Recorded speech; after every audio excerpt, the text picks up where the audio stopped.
Hello, I am Yichen. And I'm Nathaniel, and this is our project on audio steganography through phase. What is steganography? Steganography is the art of hiding information. In this case, we are looking at audio steganography, which means we'll be hiding messages inside already existing audio files. Specifically, we wanted to be able to send messages while playing music without anybody else realizing that there were hidden messages inside the music that we were playing. The technique we will be looking at during this project is phase coding. Phase coding is a way of audio steganography that involves hiding the message that you want to send inside the phase of an audio signal. But before we delve into any more technical depth of phase coding, let's look at our specific system. So how does our system work? We have a music file, and then we take the Fourier transform into the frequency domain, and then we encode our secret message into the phase plane. And then we take the inverse Fourier transform back into the time domain, and then we send the message through the transmitter to another computer. And when it receives the music, it takes the Fourier transform into the frequency domain and check the phase plane for our secret message. But in practice, when we are trying to send a message through microphone, it creates so many background noise that damages our signal, so it makes phase encoding impossible. So at the end, we just choose to analyze our encoded message directly on the same laptop. And here is how phase encoding works in detail. First, we break up the original time signal into equal-sized chunks. Then we apply the discrete Fourier transform on each of these chunks. Then we wish to put a phase shift into the first chunk. For example, if we wish to transmit binary bits, we would make the phase pi over 2 if we wanted the bit to be 1, and negative pi over 2 if we wanted the bit to be 0. From there, we shift all the remaining segments sequentially so that the difference between each segment is still relative to what they were unencoded. Now that we have our encoded segments, we then apply the inverse discrete Fourier transform to each individual segment, and then merge all the time segments back together so that we have one unified encoded time signal. Having this relative shift in difference between segments allows our encoded signal to not have an audible difference to human ear. To demonstrate this, we will now show you an unencoded time signal, an encoded time signal, and what the encoded time signal sounds like if we just set all the phases to 0 and include no relative difference between segments.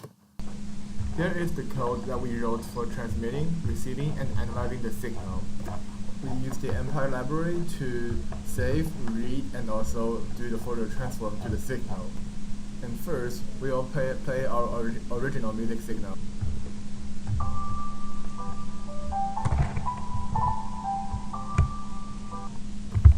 Then the encoded signal.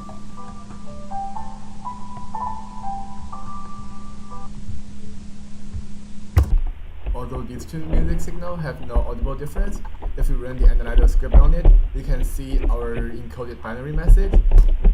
And after a little bit of translation, we can be able to see our text message. And here is an interesting result after we encode all the phase plane with 0. And the reason why this happens will be explained in the next section.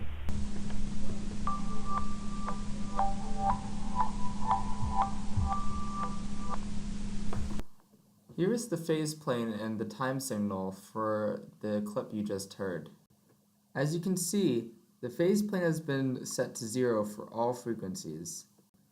When we did the phase coding for this signal, we split it up into 10 segments. And as you can see, at the start of each of these 10 segments, there is a spike in the time signal. This is because our encoded phase planes do not include the relative difference between segments that was present in our original unencoded signal. These spikes result in the odd beat you heard in the last clip. Here are the phase planes and the time signal for the original unencoded signal, just for comparison. And here are our encoded phases, as well as the encoded and original time signal side by side. As you can see, the original time signal and encoded time signal are almost identical. You can also see our message hidden in the first phase plane, centered in the middle frequencies. This is a clear demonstration of how having the relative phase difference between segments produces an almost identical time signal. There are advantages and disadvantages to audio steganography. The biggest advantage, of course, is that an encoded message remains audibly indistinguishable from an original time signal. The biggest disadvantage to phase coding is how it limits your message size. The message you want to encode can only be big as the bandwidth of your audio frequencies, which in terms of most speakers and sound cards, this is limited to the kilobyte range.